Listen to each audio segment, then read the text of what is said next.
네, 누가복음 2장 1절부터 5절.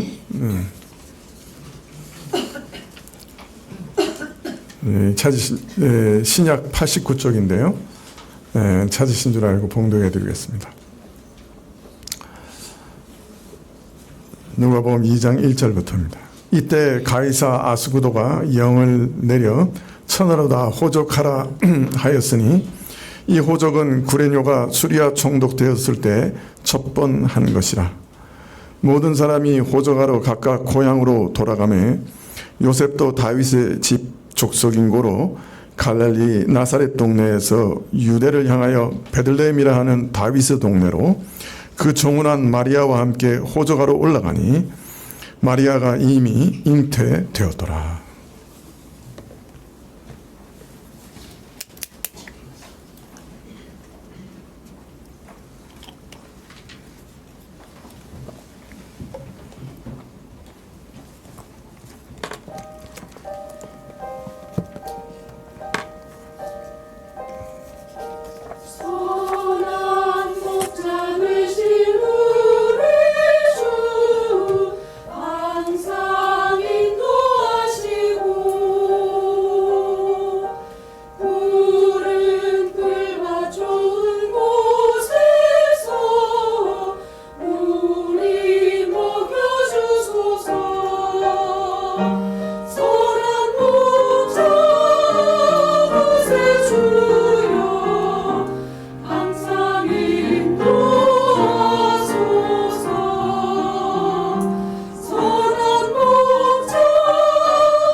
세례 요한의 출생 후에 이제 기다렸던 일, 온 세상의 역사를 뒤바꿔 놓을 참으로 대단한 일이 일어났습니다.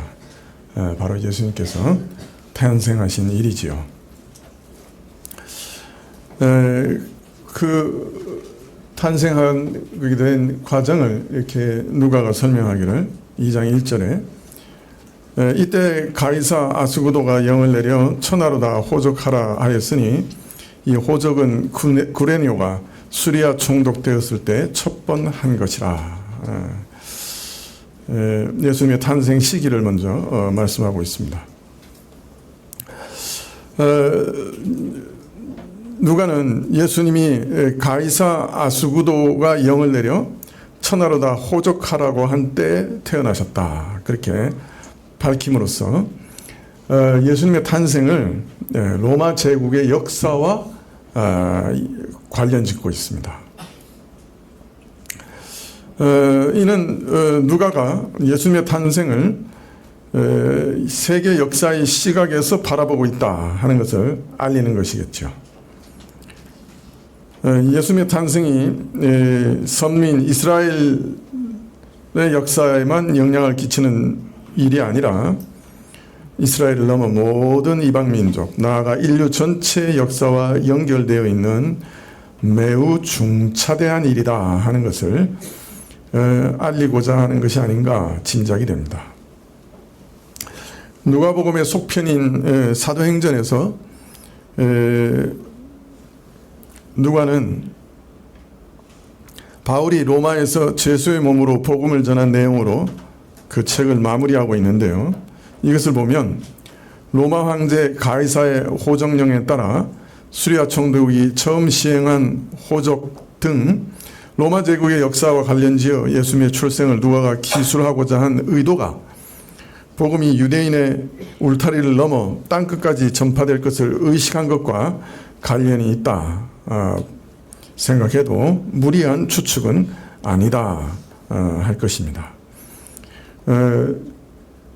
예수님의 탄생을 로마의 역사와 관련짓고 또 맨 마지막 두 번째 책의 마지막에 바울이 로마에 수감되어 있는 상황까지 기록한 걸 보면 이 로마 역사와 복음의 관계를 계속해서 의식하고 있었다 하는 것을 우리가 짐작할 수 있는 것이죠.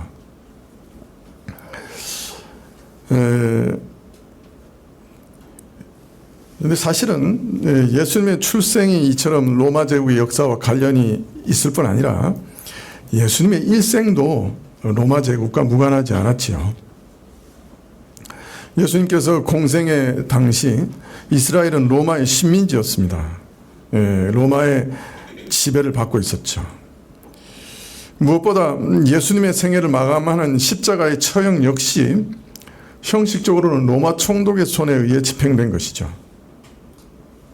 부활 승천하시고 성령이 강림하신 이후에 복음은 예루살렘에서 시작해서 로마 제국 곳곳으로 전파되었으며 로마와 교회의 관계는 예수님의 처형에서 시작해서 황제들의 혹독한 박해로 이어졌으나 주 4세기에는 로마 황제가 기독교를 공인함으로써 오히려 교회의 후원자로 나서는 등 이 교회와 로마의 상호 관계와 또 그 성격과 모습은 매우 다양했지요. 그 관계의 성격과 모습은 매우 다양했습니다. 복음의 역사가 이처럼 당시 세계를 지배하는 로마 제국의 역사와 밀접하게 연결된 채 성취되고 땅끝까지 확장된 것은 물론 아브라함에게 약속하신 바 땅의 모든 족속이 너로 인해 복받게 될 것이라고 하는 약속을 따른 것이라고 할 수 있습니다만은 또 마지막 시대에 예수님께서 예언하시기를 혹독한 핍박과 거짓 미혹 속에서 복음이 땅끝까지 전파될 것을 알리신 일이 있습니다만은 그 중에는 또 예루살렘 성전 파괴 등 당시 로마 제국의 역사와 무관하지 않으며 그러한 모든 예언이 한동안은 그 틀 속에 이루어진 것을 우리는 발견하게 됩니다.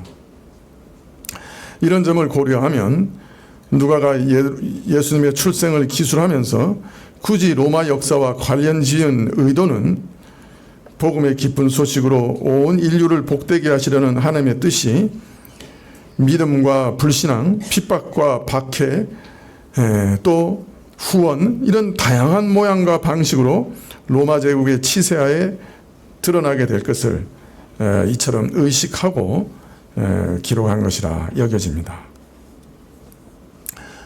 오늘 말씀해 보면 예수님께서는 가이사 아구스도가 다스리는 때 나셨다. 그렇게 기록하고 있는데요. 이 아구스도 황제의 본명은 가이우 옥타비아노스였습니다.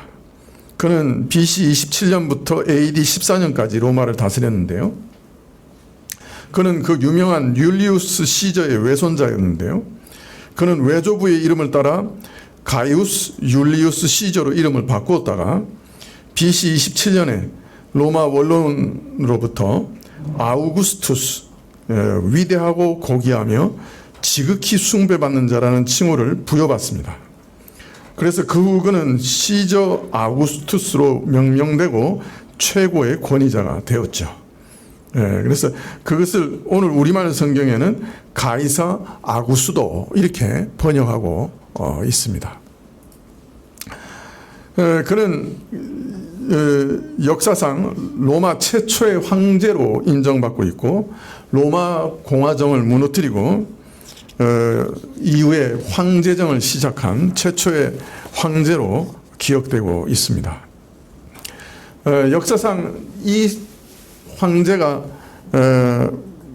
이 사람이 치리했던 시대의 특징을 한마디로 말하면 로마의 야노스 신전의 문들이 닫혔던 시대라 그렇게 말들 합니다. 그의 치세 수십 년 동안 로마의 야노스 신전의 문들이 닫혀 있었다. 이게 무슨 말이냐 하면은 로마 공화정에서 전쟁을 시작하면 야노스 신전의 문을 열었어요. 그래서 전쟁이 있는 동안에는 그 신전의 문을 열어놓았던 거예요. 그런데 이 사람 치세에서 수십 년 동안 야노스 신전의 문이 닫혀 있었다는 건 뭐예요? 뭘 의미해요? 전쟁이 그치고 평화가 상당한 기간 동안 이 사람이 치리하는 동안에 계속됐다 하는 것을 의미합니다. 그는 권력을 잡기까지는 아주 비정하고 폭력적이었는데요. 그런데 그의 통치는 또 매우 관용적이었어요. 그는 탁월한 정치 감각을 가지고 있었고 아주 훌륭한 행정 능력을 가지고 있었습니다. 그는 강력한 군사력으로 로마 제국 각지를 견고하게 지켜냈지만 점령지에서는 지방자치를 부분적으로 허용하기도 했습니다. 점령지의 문화와 종교 풍습을 인정해 주기도 했고 심지어는 그 나라의 법률까지도 로마 법에 비추어 크게 무리가 없으면 인정해 주기도 했습니다. 그뿐만 아니라 예술, 문화, 건축 등을 장려하기도 했으며 자신이 또한 위대한 건축가이기도 했습니다. 따라서 이러한 그의 현명한 정책과 또 어떤 면에서는 강력한 군사력으로 인한 통치로 인해 오랜 동안 세월 동안 평화가 지속되었습니다. 이처럼 그가 로마에 군림하며 천하로 태평하게 한 것을 두고 이후 서양 역사가들은 팍스 로마나, 로마적 평화라 이렇게 부르기도 했습니다. 여러분 팍스 로마나 이런 얘기 들어보셨죠? 네. 이처럼 그때는 이 독재자와 즉 예수님이 태어나신 그때는 이 독재자와 그 로마 제국이 세상을 무력으로 복종시켰었던 때였고 온 세상이 독재자의 발 아래 복종했던 때였습니다. 인류 역사상 유례 없는 권력이 한 사람에게 집중되어 있었고 황제의 발 앞에 평화를 누리고 있던 시대였습니다. 자, 그런데 사실은 이런 로마 제국의 철권 통치를 다니엘은 이미 오래전에 예언했죠. 그래서 하나님께서 바벨론 제국의 왕 느부갓네살에게 꿈을 통하여 이후에 진행될 역사를 알리신 계시를 다니엘이 해석하고 그것을 다니엘서에 기록했죠. 느부갓네살이 본 큰 신상, 머리는 금이고 그 밑은 은과 동과 철과 진흙으로 만들어진 거대한 신상을 빌려 앞으로 인류를 주관해갈 제국의 역사를 하나님께서는 알려주셨죠. 그래서 처음 그 금머리라고 하는 바벨론으로 시작해서 페르시아 제국, 그 후에 헬라 제국, 그 다음에 로마 제국이 이어질 것을 미리 다니엘에게 보여주셨습니다. 그 후에는 마치 진흙과 철이 섞여 있는 발처럼 세계가 하나로 통합되지 못하고 여러 세력으로 나뉘어 각 축을 벌이게 될 것을 알리셨고, 그러나 최후로 사람의 손으로 뜨이지 않는 돌, 사람의 손으로 세워지지 않은 한 나라가 출현해서 세상 나라와 그 역사는 산산이 부서져 흔적조차 찾을 수 없게 되고, 오직 하나님께서 친히 세우시는 그 나라가 온 땅에 충만하여 영원히 서게 될 것을 다니엘을 통해 알려주셨습니다. 이 계시가 매우 중요했기 때문에 다니엘에게는 두 번 더 계속해서 동일한 내용을 다른 모양으로 계시하십니다. 자, 그런데 다니엘은 바벨론, 페르시아, 알렉산더의 헬라 제국에 이어 출현할 로마 제국에 대해서, 이 로마 제국은 마치 철과 같은 제국이라서 앞에 모든 제국과 달리 심히 두렵고 잔인한 제국이 될 거다, 그렇게 알리고 있습니다. 다니엘서 2장 40절에 보면, 넷째 나라는 강하기가 철 같으니 철은 모든 물건을 부서뜨리고 이기는 것이라. 철이 모든 것을 부수는 것 같이 그 나라가 문 나라를 부서뜨리고 빻을 것이다, 이렇게 예언하고 있고, 다니엘서 7장 23절에는 넷째 짐승은, 이것이 넷째 나라를 상징하는 또 다른 예언인데요, 넷째 짐승은 곧 땅의 넷째 나라인데 이는 모든 나라보다 달라서 천하를 삼키고 밟아 부서뜨릴 것이다, 이렇게 예언하고 있습니다. 과연 이 예언대로 로마 제국은 그 모습이 이와 같았죠. 이 제국은 나라들을 잔해하고 파괴하는 무서운 기계와 같아서 그 발톱에 걸려들면 어떤 나라든지 파괴되고 무너졌습니다. 모두 그 나라에 복종하게 되고 그 나라의 노예가 됐습니다. 그런데 로마의 이런 강력하고 잔혹한 모습이 이후 역사에서, 특히 서양 세계에서는 놀랍게도 이상적인 국가상으로 자리 잡게 됩니다. 그래서 고대부터 이 땅에 출현한 제국이 수없이 많았지만은 서양인들의 뇌리에는 바로 이 로마 제국이 국가의 이상이었어요. 이상적인 국가로 여겨져서 그 마음에 새겨져 있습니다. 그래서 서양의 정신적, 철학적 뿌리는 그리스에 있고, 국가적 이상과 뿌리, 그리고 그 법 체계는 로마 제국에 두고 있다고 해서 흔히 서양 문명을 가리켜 그레코 로만이라고 부르죠. 그리스 로마적 문명이다, 이제 보통 그렇게 특징 짓고 있는데요, 그만큼 이 로마는 서양 역사에 있어서는 가장 이상적인 나라로 이해되고 있습니다. 그래서 서양 국가 중에는 과거 신성 로마 제국처럼 직접 로마라는 이름을 붙여서 그 후계자로 자처하는 예도 있었고, 로마가 세계를 제패해서 천하를 태평케 하는 것을 보고서 자신들도 그런 제국이 되기를 어느 나라나 염원하게 되었던 거죠. 요 사이는 팍스 로마나를 본떠서 뭐라 그럽니까? 팍스 아메리카, 미국적 평화라. 요새는 미국적 평화가 맨날 폭탄 떨어뜨리는 평화가 됐습니다만은, 조심해야지. 미국 비자 못 받을 수 있어.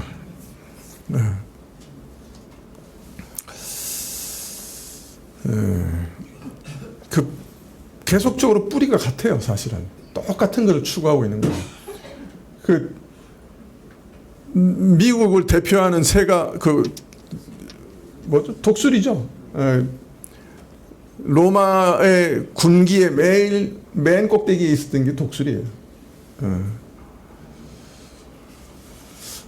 이런 제국의 역사 가운데 다니엘서 2장 44절에는 이 열왕의 때 하늘의 하나님이 한 나라를 세우시리니 이것은 영원히 망하지 아니할 것이요 그 국권이 다른 백성에게로 돌아가지 아니할 것이요 도리어 이 모든 나라를 쳐서 멸하고 영원히 설 것이다, 이렇게 약속하고 있습니다. 바로 이 로마 제국의 최정점에 있었던 아우구스도 시대 예수님께서 탄생하시고 그의 하나님 나라를 건설하기 시작하신 거죠. 그래서 온 세계에 그 나라가 편만하게 퍼져나가도록 하셨던 겁니다. 이런 전쟁과 혼란의 시대에 하나님 나라는 강성하여 그 지경을 넓힐 것이요, 결국에는 제국의 역사, 곧 세상 역사를 상징하는 우상을 쳐 산산이 흩어버리고 오히려 태산을 이루어 온 세계에 가득하게 된 돌과 같이 온 땅에 충만하게 될 것이다. 다니엘이 이미 예언하고 있습니다. 누가가 예수님의 탄생을 로마 황제 가이사의 호정령과 관련지어 기술한 또 다른 이유는, 첫 번째 이유는 복음의 역사가 로마의 역사와 매우 긴밀하게 엮여 진행될 것이기 때문이었고, 두 번째는 메시아와 그의 나라의 출현이 이런 세계 역사의 큰 흐름과 긴밀한 관계 속에 이루어질 것을 예언한 성경의 내용을 의식해서, 즉 다니엘서의 내용을 의식해서 예수님께서 메시아로 출생한 일을 기술하면서 성경의 이런 예언을 깊고 광범위한 시야로 상기시키기 위해서 다니엘이 마지막 철과 같은 나라, 즉 로마 시대에 하나님께서 영원한 나라를 세우실 것이라 약속하신 것을 기억해라. 그리고 그 예언대로 예수님께서 로마 아구스도 시대에 오셨다라고 지금 밝히고 있는 것입니다. 참 아이러니하죠. 예수님께서 오신 때는 로마가 가장 번영하고 가장 평화를 구가하고 있었던 시대예요. 그런데 그때 예수님은 평강의 왕으로 오셨어요. 왜 그때 평강의 왕으로 오셨을까요? 그것은 진정한 평화는 로마의 평화만으로는 이루어지지 않는다. 사람의 무력과 법치, 정치적 수완, 사람의 능력, 사람의 경제력, 그런 것으로 사람에게 진정한 평화가 주어지지는 않는다. 사람에게 주어지는 평화는 오직 더 근본적인 것에서부터 오는 것이고 예수님 한 분만이 주실 수 있는 평화다. 그렇게 알리고 있는 것이죠. 예수님은 칼의 힘으로 나라들을 정복하고 다스리는 대신에 복음의 진리로, 즉 자신을 죄인의 대속물로 주어 저희 죄를 사하시는 신령한 다스림으로 죄의 얽매임에서 벗어나게 하시는 그 은혜로, 그래서 서로 미워하고 증오하는 대신 서로 사랑하게 하시는 그 평화를 하나님과 사람 사이에, 사람과 사람 사이에 주시기 위해 오셨습니다. 이것이 진정한 평화죠.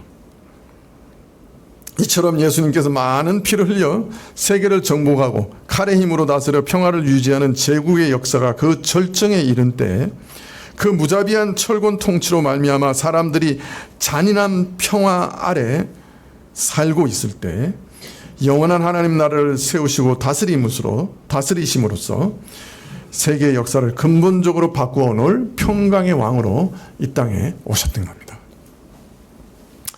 예수님께서 로마가 천하를 지배하는 시대에 태어나신 것은 크게 보면 이런 의미를 지니고 있습니다만, 좀 더 가까이 이스라엘 역사의 관점으로 본다면 이때는 참 비참한 시기였습니다. 바벨론 포로에서 돌아온 이후 헬라 제국의 지배 아래서 모든 핍박을 겪은 데 이어 겨우 한숨을 돌리려 하는 때 역대 제국 중에 가장 무자비한 로마 제국의 지배를 받게 되었기 때문입니다. 여기 호정령이 내려졌다 하였습니다만 왜 호적하라고 하는 거죠? 왜 각 사람마다 호적하라고 하는 거죠? 예?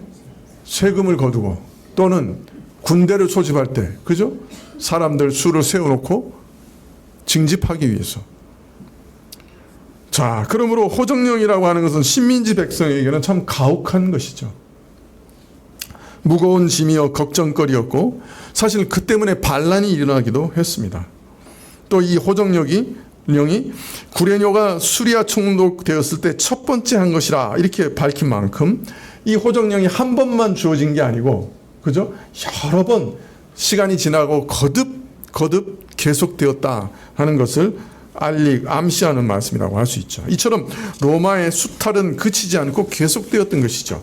따라서 이때는 영적으로나 육적으로나 안이나 밖으로나 그 처한 형편과 사정이 비참하고 정말 절망적인 시기였다. 그렇게 말할 수 있습니다.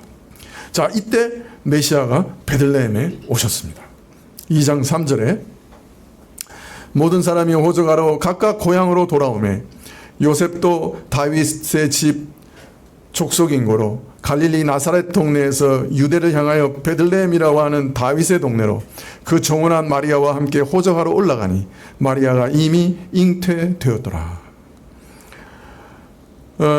아마 마리아가 베들레헴에 도착해서 바로 출산했으니까 거의 잉태돼서 마지막 달에 가까웠던 때라고 할 수 있겠죠. 산달이 가까웠을 때 요셉은 여전히 갈릴리 나사렛에 살고 있었어요. 그 나사렛은 저 이스라엘의 북부 지역이죠. 자, 그런데 성경에는 분명 메시아가 어디에서 탄생할 거라고 예언되어 있었습니까? 어디에? 예, 베들레헴에 탄생한다고 미가서에 분명히 예언되어 있었어요. 이 베들레헴은 어디쯤 있냐면은 저 유대 땅 예루살렘에서도 약간 밑에 있어요. 그러니까 우리나라로 얘기로 하면 지금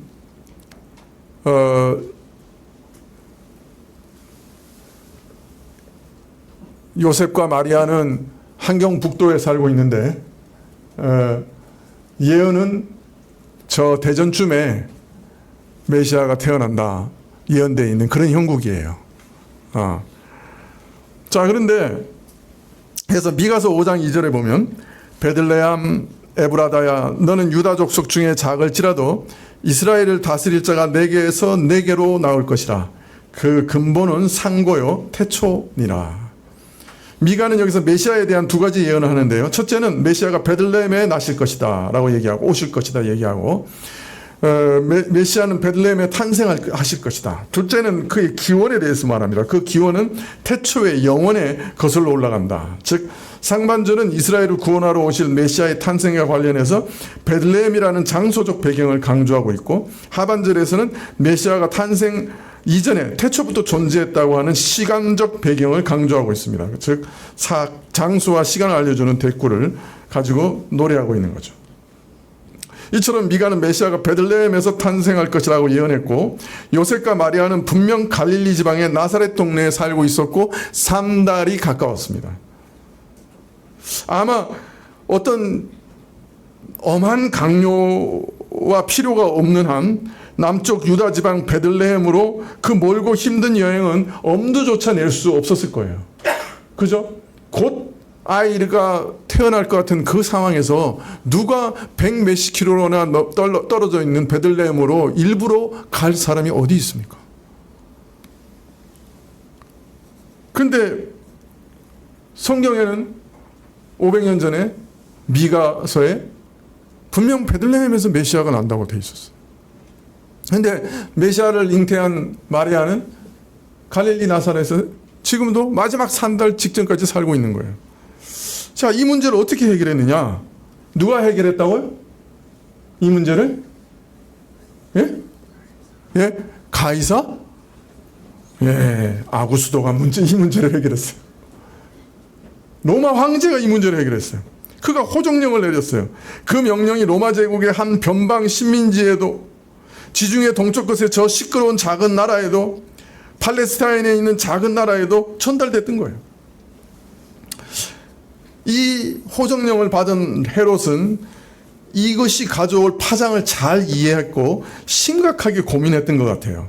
그래서 그 시행 시기를 조금이라도 늦춰보려고 노력했던 것 같아요. 그래서 로마 제국의 역사에서 시행령이 처음으로 시행됐던 명령됐던 시기하고 예수님 탄생 시기하고 한 2년 정도 차이가 있어요. 그래서 많은 사람들이 이게 역사가 뭐가 문제가 있다. 황제가 명령한 거하고 그죠? 예수님 탄생한 거하고 한 2년 정도 차이가 있으니까 이건 문제가 있다 이렇게 생각하는데 그게 별로 문제가 아니에요. 왜냐하면 헤롯이 이걸 시행했다가는 밀란이 날 걸 뻔히 알았기 때문에 어떻게든 그 명령을 늦추려고 노력했던 것 같아요. 그래서 2년 이후에 이 명령을 어쩔 수 없이 자신이 다스리는 모든 고을과 사람들에게 시행하도록 강제한 것 같아요. 예. 그래서 로마 역사 기록에는 그죠? 2년 전에 호정령이 있었다 그러지만은 2년 후에 헤롯이 그 일을 시행했던 거죠. 그 시기가 딱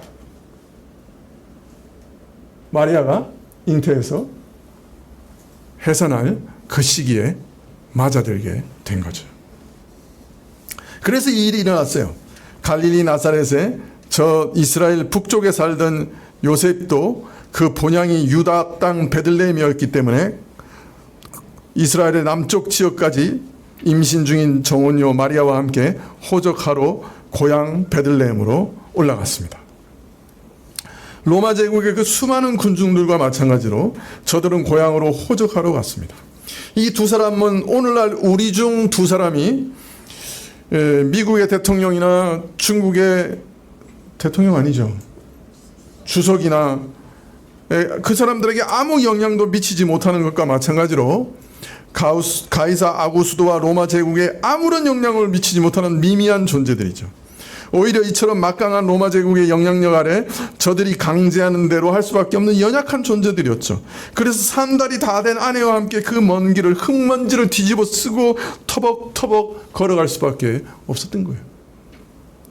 이처럼 요셉과 마리아는 로마 황제의 호적하라는 칙령에 따라 베들레헴에 올라갔기 때문에 베들레헴에서 아기 예수를 낳게 된 것입니다.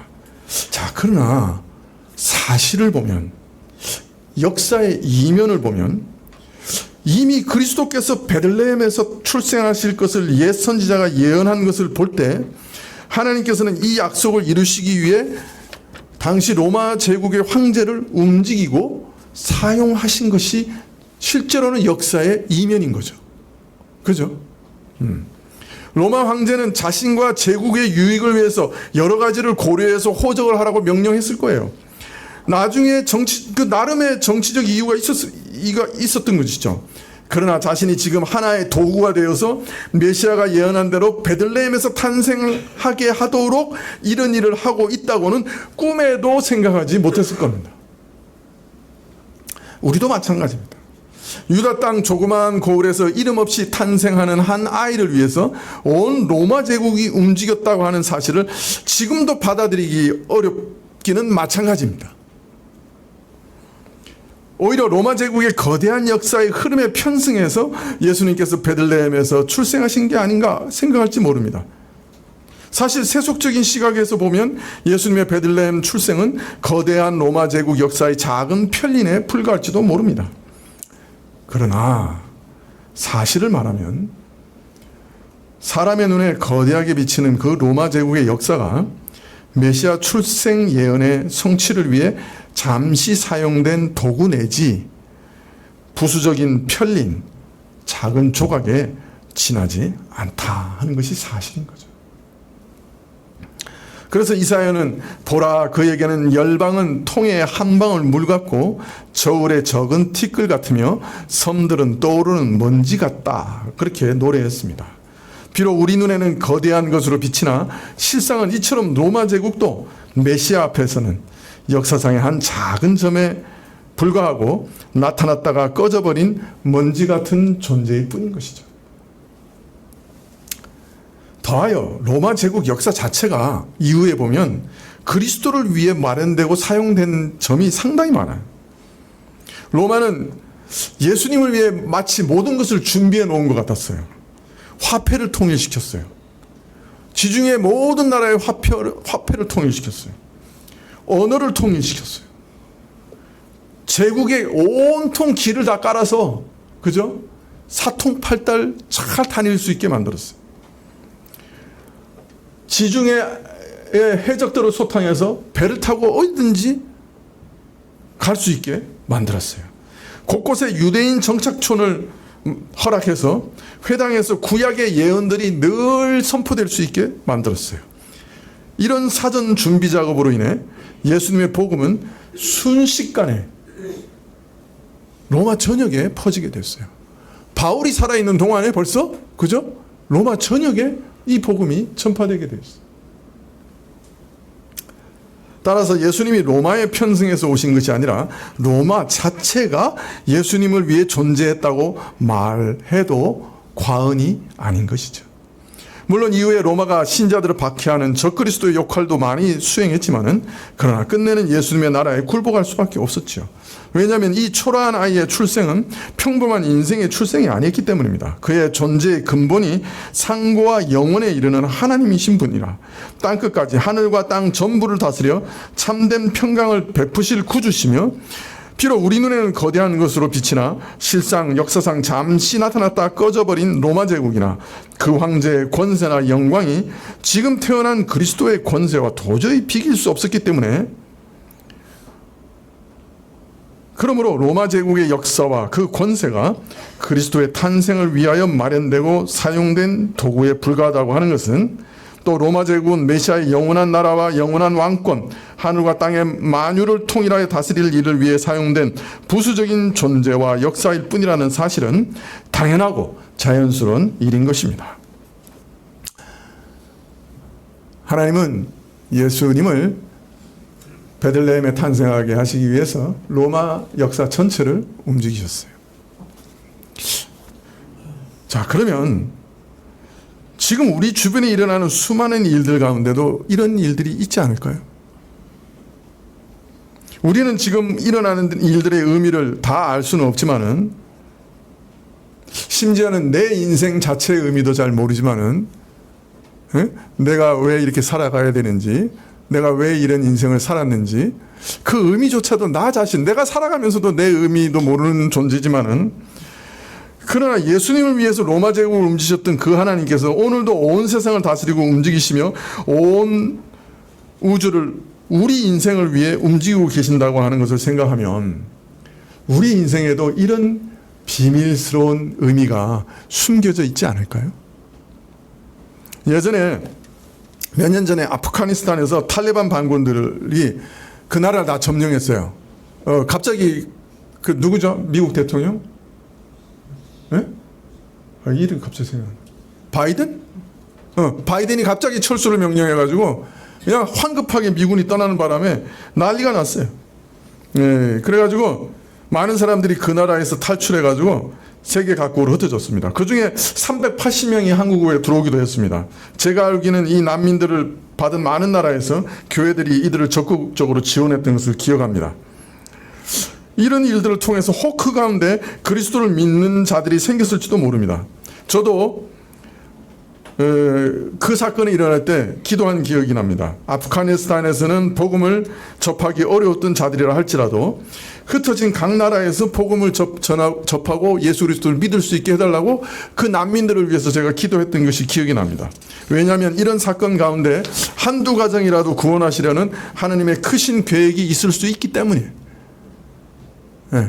하나님은 그 한두 가정을 구원하시기 위해서 그 세계 역사를 바꾸실 수도 있는 거거든요. 그래서 기도했어요. 하나님, 저 흩어지는 사람들 가운데 예수님 믿는 은혜를 얻게 해주십시오. 그렇게 기도한 기억이 있습니다. 사실 이런 것 때문에 우리는 우리 인생에 대해서 안심하게 돼요. 예수님을 보내실 때도 하나님이 거대한 계획을 다 세우셨어요. 그죠? 언제 보내실지, 어느 곳에 보내실지, 그죠? 그가 어떤 일을 하실지, 어떤 죽음을 당하실지 계획을 다 세우고 보내셨어요. 근데 예수님만 그렇게 계획을 세워서 보내신 게 아니에요. 우리 한 사람 한 사람을 이 땅에 보내실 때 다 그런 계획을 세워서 보내신 거예요. 시편 139편에 우리 인생이 다 하기 전에 하나님의 책에 다 기록됐다. 그렇게 말씀하고 계세요. 우리 인생 하나하나도 사실은 하나님이 다 계획을 세우고 이 땅에 보내신 거예요. 그러니 안심이 돼요. 우리 인생도 이런 세밀한 계획 가운데 우리를 인도하시고, 그래서 우리를 그리스도께로 인도해 가시고 그리스도를 위하여 또 우리 인생을 인도해 가실 거예요. 지금도 우리 인생 한 사람 한 사람을 위해서 온 세상을, 온 우주를 지금도 움직이고 계신 분이 하나님이세요. 믿으십니까? 하나님은 오늘 우리 한 사람을 위해서 온 우주를 움직이고 계시고 세상의 역사를 움직여가고 계세요. 마지막 날 그 모든 역사의 비밀이 드러날 때 우리 개개인 인생의 의미가 비로소 그때 드러날 거예요. 그분이 우리 인생을 위해서 얼마나 놀랍고 거대한 일을 이루어 오셨는지, 세계 역사와 이 땅의 역사를 어떻게 움직여 오셨는지, 그 능력과 자비와 사랑이 그때 온전히 드러나게 되고 우리는 그 사실을 영원토록 찬양하게 될 것입니다. 저는 천국 가면 질문할 게 엄청 많을 것 같아요. 얼굴과 얼굴을 맞대어 보면 예수님이 그때 내 인생에 왜 그 일을 허락하셨습니까? 그 일에 숨겨진 의미는 뭡니까? 그 일을 하기 위해서 예수님은 어떤 역사를 일으키셨습니까? 예수님께서 그때마다 내가 세상 역사를 어떻게 움직여서 네가 저 한반도 남쪽 끝에서 살다가 저 김포 꼭대기까지 올라가고 뭐 이런 거 다 설명해 주실 것 같아요. 제 인생에 대해서 설명 듣는 것만 해도 아마 오래 걸릴 수도 있어요. 그죠? 그때마다 세계 역사를 어떻게 움직이셨는지, 이 땅의 역사를 어떻게 움직이셨는지, 그리고 그 모든 지혜를 영원토록 아마 찬양하게 되겠죠. 그러한 사실을 생각하면 우리는 어떤 일에 놀랄 일이 없어요. 하나님께서 무엇인가 계획이 있으시고 그걸 통해서 뭔가를 이루시고 계시고, 그리고 그것은 모든 것이 합력하여 우리 인생의 선을 이루시고야 말 것이니까요. 오늘 로마 전체를 움직여서 예수님을 베들레헴으로 보내셨던 하나님께서 세상의 모든 역사를 주관하셔서 우리를 예수님을 향해서 인도하고 계시고 예수님을 위하여 우리를 인도하고 계십니다. 그 모든 일이 합력하여 우리를 예수님께로 인도하고야 말 겁니다. 기도하시겠습니다.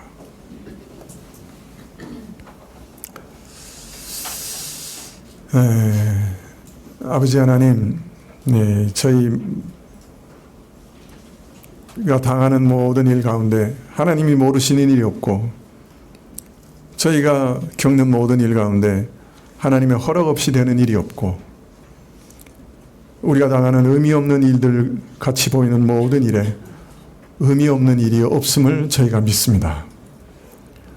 그 모든 것이 합력하여 끝내는 우리를 예수 그리스도께로 인도하여 영원한 복을 얻게 하시고 영원한 나라의 시민으로 영원히 살게 하실 그 일에 협력하는 것인 줄 저희가 믿사오니, 저희 안에 주의 계획을 이루시고 주께서 홀로 영원히 영광을 받으시옵소서. 예수님의 이름으로 기도합나이다. 아멘.